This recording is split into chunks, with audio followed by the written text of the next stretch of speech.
அன்பார்ந்த சகோதர சகோதரிகளே, பெரியோர்களே, தாய்மார்களே, ஒரு முக்கியமான விஷயத்தை உங்களிடம் பேசுவதற்காக இந்த வீடியோ பதிவு. கடந்த ஒரு 10 நாட்களாக பல அதிர்ச்சியான சம்பவத்தை தமிழகத்திலே பார்த்து கொண்டிருக்கின்றோம். குறிப்பாக திராவிட முன்னேற்ற கழகம் ஆட்சிக்கு வந்த பிறகு ட்ரக்ஸ், கஞ்சா, சிந்தட்டிக் ட்ரக் இது அனைத்துமே பொதுவெளியில் சர்வசாதாரணமாக எல்லா இடத்திலும் கூட கிடைக்க ஆரம்பித்திருக்கிறது. இது எல்லோருமே நம்முடைய எண்மண் எண்மக்கள் யாத்திரை பயணத்தின்படி நிறைய தாய்மார்கள் இதை சொன்னாங்க. பட்டி தொட்டி எல்லாம் கிராமம் வரைக்கும் ட்ரக்ஸ் வந்துருச்சு, இதை பெரும் முயற்சி எடுத்து கட்டுக்குள் கொண்டு வர வேண்டும் என்று திமுக அரசு குறிப்பாக இந்த 33 மாத காலத்தில் வரலாறு காணாத அளவுக்கு தமிழகத்தில் ட்ரக்ஸ் புழக்கம் அதிகமாக இருக்கிறது. அதுவும் இந்த 10 நாட்களாக வந்த செய்தி நமக்கு ஒரு ஊர்ஜிதத்தை கொடுக்குது. எந்த அளவுக்கு இதனுடைய தொடர்பு, அரசியல் தொடர்பு, சினிமா தொடர்பை தாண்டி வேறு வேறு அயல் நாடுகளுடைய தொடர்பு. நீங்கள் பாருங்கள், திமுகவில் ஒரு மனிதர் அயலக அணி பொறுப்பை வாங்குறார். அப்படின்னா வெளிநாட்டில் இருக்கக்கூடிய எல்லா நாடுகளுக்கும் ஒரு பொறுப்பாளர் ஒருத்தர் வாங்குறார். அதே மனிதர் ஒரு சினிமா கம்பெனி நடத்துகிறார், JSM ப்ரொடக்ஷன்ஸ் அப்படின்னு. ஜாஃபர் சாதிக் என்கின்ற மனிதன் ஒரு பெரிய ட்ரக் நெட்வொர்க்கினுடைய தலைவராக இருக்கிறார். சமீபத்தில் Delhi special police, narcotics control bureau இருவரும் இணைந்து ஒரு சப்ளை செயினை டிஸ்டர்ப் பண்ணி 4 பேர்த்த பிடிக்கிறாங்க. 4 பேர்த்துடைய கிங்பின் தமிழ்நாட்டில் சென்னையில் இருக்கக்கூடிய ஜாஃபர் சாதிக்கை கண்டுபிடிக்கிறாங்க. அதில் குறிப்பாக என்ன நமக்கு ஷாக்கிங்காக இருக்குன்னு பார்த்தீங்கன்னா, 45 கன்சைன்மெண்ட்டில் வேறு வேறு முறையில் 45 முறை நியூசிலாந்து, ஆஸ்திரேலியா, மலேசியா அதை போல பகுதிகளுக்கு ட்ரக்ஸ் அனுப்புகிறாங்க. 3500 கிலோ, 2000 கோடி ட்ரக்ஸ் 45 கன்சைன்மெண்ட்டில் போதுங்க. எப்படி போதுனாங்க, டெசிகேட்டட் கோகனட் பவுடர், அதாவது உலர் தேங்காய், அதில் சிந்தட்டிக் ட்ரக் ட்ரக்லேயே ரொம்ப கொடூரம். காரணம் அது கெமிக்கல் பேஸ்டு ட்ரக்.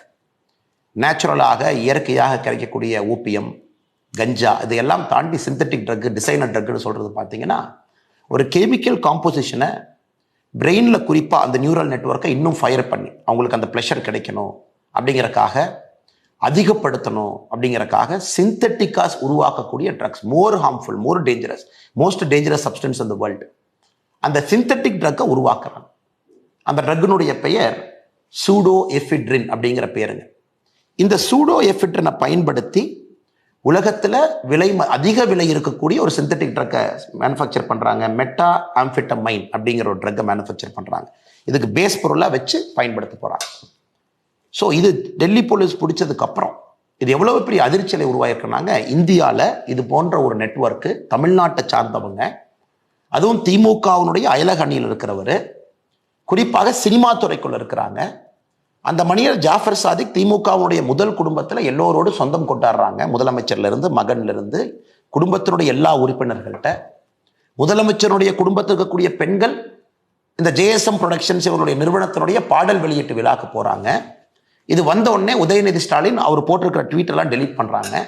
ஸோ எந்த அளவுக்கு பேனிக்காக திமுக இருக்குன்னு பாருங்கள் சார். அவருடைய சொந்த தம்பி விடுதலைகள் சிறுத்தைகள் கட்சியில் ஒரு பெரிய பொறுப்பில் இருக்காங்க. ஸோ கட்சி பொறுப்பை பயன்படுத்தி, அயலகணி என்கின்ற பொறுப்பை பயன்படுத்தி அதன் மூலமாக வெளிநாட்டுக்கு 45 கன்சைன்மெண்ட், 3500 கிலோ, 2000 கோடி அனுப்பியிருக்கிறாங்க. இதை நாம் புரிஞ்சுக்கணுங்க. First network. இரண்டாவது பாருங்க, நேற்று குஜராத்திலிருந்து 60 கிலோமீட்டர் தூரத்தில், போர்பந்தர் கோஸ்ட்லேருந்து 60 கிலோமீட்டரில் ஈரான் சப்பர் போர்ட்லேருந்து வரக்கூடிய ஒரு ஃபாரின் வெசலை பிடிக்கிறாங்க. அதில் 4 பேர்த்து பிடிக்கிறாங்க. 4 பேரும் பாகிஸ்தானுக்கு லிங்க்.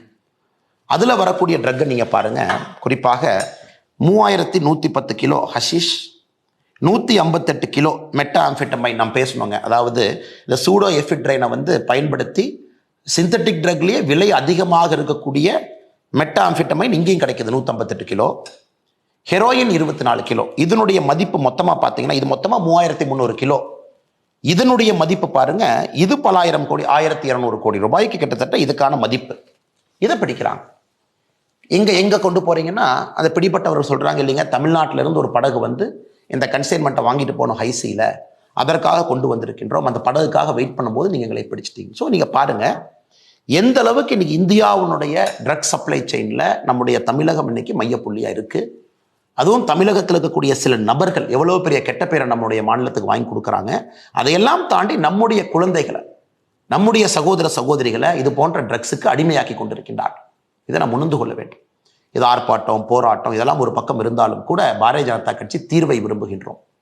எனக்கு ஆர்ப்பாட்டம் பண்ணி இவங்க என்ன செய்ய போகிறாங்க சார்? எத்தனை ஆர்ப்பாட்டம் பண்ணுறது? பாரதிய ஜனதா கட்சி செய்யாத ஆர்ப்பாட்டங்கள் கிடையாது, செய்யாத போராட்டங்கள் கிடையாது. பட்டி தொட்டி எல்லாம் மக்கள்கிட்ட சொல்லியாச்சு. இன்னைக்கு இதை நாம கையில் எடுக்க வேண்டிய கட்டாயம் வந்து விட்டது என்று நாங்கள் நினைக்கின்றோம். அரசு செயலிழந்து நிற்கிறது. அரசில் இருக்கக்கூடிய நபர்களுக்கு இவர்கள் நண்பர்களாக இருக்கின்றார்கள். இந்த ஜாஃபர் சாதிக்குங்க ஒரு டிஜிபி கையில போய் ஒரு அவார்டு வாங்கிட்டு வர்றார். எப்படி போலீஸ் பிடிப்பாங்க? டிஜிபி கையில போய் பதக்கம் வாங்குற போட்டோ எந்த போலீஸ்காரர் எந்த இன்ஸ்பெக்டர் சப் இன்ஸ்பெக்டர் வீட்டுக்கு போய் சார் நீங்க வாங்க. இன்னைக்கு பாருங்க NCB narcotics control bureau Jaffer Sadiq தலைமறைவாக இருக்கக்கூடிய ஜாஃபர் சாதிக் உட்பட எல்லா பகுதியிலையும் ரைடு நடக்குது. அதில் நுங்கம்பாக்கத்தில் ஒரு இடத்துல ரைடு பண்ணுறாங்க. ஒரு கொரியர் கம்பெனி, இந்த கொரியர் கம்பெனி தான் ட்ரக் சப்ளைக்கு பயன்படுத்துகிறாங்க தமிழ்நாட்டில் இருந்து. அந்த கொரியர் கம்பெனி யாருக்குன்னா திமுகவில் சிற்றரசங்கர் ஒரு நபருக்கு சொந்தம், சஹாரா எக்ஸ்பிரஸ். இன்னைக்கு ஒரு தனியார் தொலைக்காட்சி நிறுவனம் அதை கவர் பண்ண போகிறாங்க. அந்த நிறுவனத்தினுடைய ஜேர்னலிஸ்ட் அடித்து ஒரு ஹாஸ்பிட்டல் அட்மிட் ஆயிருக்காரு. இப்போ நடந்திருக்குது. ஸோ இதெல்லாம் ஒட்டுமொத்தமாக பார்க்கும் பொழுது மிக தெளிவாக தெரிகிறது, அரசு இதை கட்டுப்படுத்தக்கூடிய நிலைமையில் அரசு இல்லை. இது அரசனுடைய கையை தாண்டி இது நிற்குது. ஒரு பெரிய பூதமாக ஆக்டோபஸாக வளர்ந்து நிற்குது.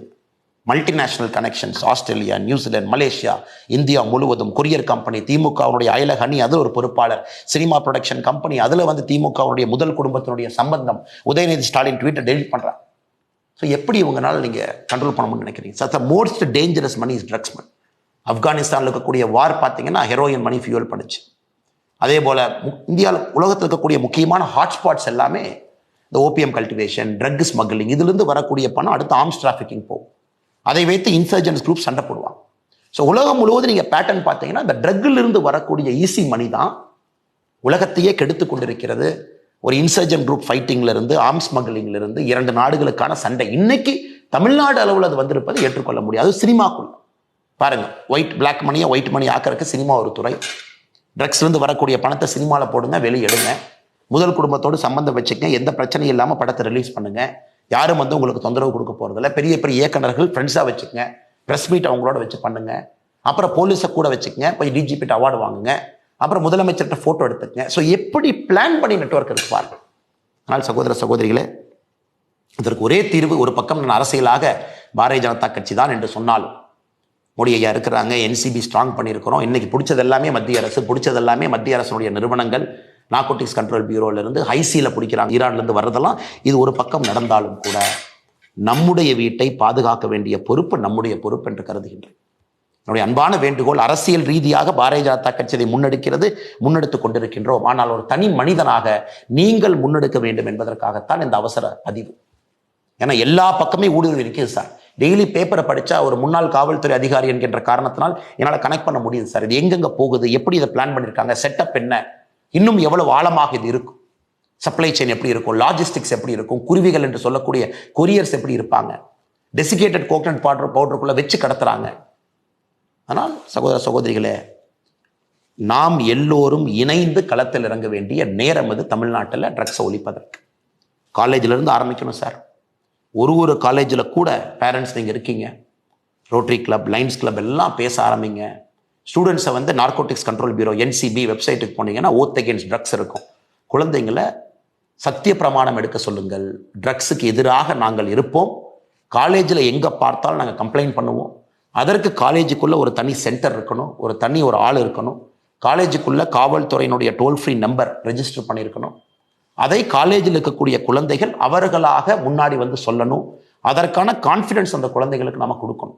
அதுக்கு கம்ப்ளைண்ட் பாக்ஸாக இருக்கலாம், அனானிமஸாக கம்ப்ளைண்ட் உள்ள ட்ராப் பண்ணலாம். காலேஜுக்கு பக்கத்தில் இருக்கக்கூடிய பெட்டி கடைகள், காலேஜ்லேருந்து 1 கிலோமீட்டர் 5 கிலோமீட்டருக்குள்ள இருக்கக்கூடிய முக்கியமான பெட்டி கடைகள், அங்கே தான் அதிகமாக அது பார்த்தீங்கன்னா வெளியே வரும், சைடில் போகும், சின்ன சின்ன கடைகள் இருக்கும். அதை காவல்துறை கண்காணிப்பார்கள் என்று நம்புகின்றோம். ஆனால் மாநில அரசு செயலிழந்து நிற்குது. அதையெல்லாம் வாட்ச் பண்ணணும். காலேஜுக்குள்ளே யாராவது ஒரு குழந்தைகள் 4 ஆண்டு 5 ஆண்டு அதிகமாக படிக்கிறாங்க. ஒரு குழந்தை பார்த்தீங்கன்னா, நான் இதற்கு முன்பு காவல்துறை அதிகாரியாக இருக்கும்பொழுது ஒரு தனியார் கல்லூரியில் பார்த்தேன். 7 வருஷம் 8 வருஷம் 9 வருஷம் ஏன் அதிகமாக படிக்கிறாங்கன்னு பார்த்தீங்கன்னா, காலேஜுக்குள்ளே அந்த குழந்தைகள் ட்ரக்ஸ் செல்லராக இருக்கிறாங்க. நிறைய நடவடிக்கை எடுக்க வேண்டி இருந்ததுங்க என்னுடைய பழைய பரிமாணம் காவல்துறை அதிகாரியாக. ஸோ காலேஜுக்குள்ளே ஒருத்தவங்க ரொம்ப நாள் இருக்காங்க, ரொம்ப எக்ஸ்டெண்டடாக படிக்கிறாங்க, அரியர் நிறையா வச்சுருக்காங்க, இருந்தும் 3-4 வருஷத்துக்கான அவங்கள கண்காணிக்கணும். காலேஜுக்குள்ளே வரக்கூடிய சப்ளை செயின்ஸ், உள்ளே வரக்கூடிய கேன்டீனுக்கு வரக்கூடியவர்கள் யார், என்ன, காலேஜுக்கு வெளியே யார் நிற்கிறாங்க. ஸோ காலேஜே இப்போ ஸ்பெஷல் ஸ்குவாட் போடணும். அடுத்து ரோட்டரி, லைன்ஸ், இது போன்ற இன்டர்நேஷ்னல் அமைப்புகள் நீங்கள் ட்ரக் அவேர்னஸை ஒரு இஷ்யூவாக கையில் எடுக்கணும். அதை தாண்டி நம்முடைய பெற்றோர்கள், பொதுமக்கள் எல்லாம் பேரண்ட் டீச்சர் அசோசியேஷன் மீட்டிங்கில், காலேஜில் இதை பற்றி நம்ம பேசணும். இது எல்லாம் நாம் செய்ய ஆரம்பிக்கும் பொழுது மாநில அரசு செயலிழந்து நின்றாலும் கூட மக்களாக நாம் நம்முடைய தமிழகத்தை மீட்டெடுக்க முடியும் என்று முழுமையாக நம்புகின்றோம். தொடர்ந்து இது போன்ற செய்தி உங்கள்கிட்ட சொல்கிறேன். ஏன்னா மீடியாவில் இந்த அளவுக்கு வரலைங்க சார். இதனுடைய ரிப்பர்கஷன் என்ன, பரிமாணம் என்ன, எப்படி மூவி ப்ரொடக்ஷன் ஒரு பக்கம், எப்படி அயலக அணி ஒரு பக்கம், எப்படி அயல்நாட்டுக்கு கடத்துறாங்க, எந்த நெட்வொர்க் இருக்கு. நேற்று பார்த்தீங்கன்னா போர்பந்தர் பக்கத்தில் சீசா இருக்கக்கூடிய கிட்டத்தட்ட 3300 கிலோ 1200 கோடி ரூபாய் ஹெரோயின்லேருந்து பார்த்தீங்கன்னா மெட்டாஃபிட்டமைன்லேருந்து எல்லாம் இருக்கு. இப்போ சிந்தட்டிக் ட்ரக்ஸ் போயிடுச்சு சார். கஞ்சா அதெல்லாம் தாண்டி ஏதோ சின்ன சின்ன சரஸ் அந்த மாதிரி இருந்தது, அதை தாண்டி இன்னைக்கு சிந்தட்டிக் ட்ரக்ஸ்குள்ளே போயாச்சு. அது பார்த்தீங்கன்னா உங்கள் நியூரல் நெட்வொர்க்கை கம்ப்ளீட்டாக மாற்றி ஒரு ஜென்ரேஷனையும் அழிச்சிடும். வருங்கால தலைமுறையே இருக்காது என்கின்ற அளவுக்கு இந்த ட்ரக்ஸ் தமிழகத்திலே கொடூரமாக, இந்த உட்சா பஞ்சாப்லாம் படம் பார்த்துருக்குறோங்க. இன்னைக்கு தமிழகத்தில் அது நடப்பது ஏற்றுக்கொள்ள முடியாது. திமுக மௌனம் காட்பது சுத்தமாக ஏற்றுக்கொள்ள முடியாது. நார்கோட்டிக்ஸ் கண்ட்ரோல் பியூரோ அதிகாரிகள் தமிழகம் முழுவதும் சோதனை ஏற்றுக்கிட்டு இருக்கிறாங்க. பத்திரிகையாளர்களை திமுக அடிப்பதும் ஏற்றுக்கொள்ள முடியாது. அதனால் நாம் நம்முடைய தமிழகத்தை மீட்டெடுப்போம். வருகின்ற காலத்தில் பாரதிய ஜனதா கட்சி முழுமையாக உங்களோட தமிழகம் முழுவதும் நாங்களும் களம் இறங்குகின்றோம். எங்களால் முடிந்த பணியை நாங்கள் செய்கிறோம். அரசியல் அதிகாரம் இல்லாமல் பட்டி தொட்டியெல்லாம் அவேர்னஸ் உருவாக்குறோம். இந்த பிரச்சனைக்கு இன்னைக்கு தீர்வு என்னன்னாங்க ஐயா, நாம் அனைவரும் கலந்து ஒரு சொல்யூஷன் கொடுக்கணும். அரசியலாக நாங்கள் இதை எடுத்து செல்கின்றோம், மக்கள் மன்றத்தில் வைக்கின்றோம். அது ஒரு பக்கம். அரசியலை தாண்டி நாம் ஒன்றாக இணைந்து இந்த பிரச்சனைக்கான தீர்வை நாம் கண்டுபிடிக்க வேண்டிய நேரம். காரணம், அரசு செயலிழந்து நிற்கிறது. நிச்சயமாக நீங்கள் அனைவரும் நம்மோடு இணைந்து செய்வீர்கள் என்ற நம்பிக்கையோடு வணக்கம்.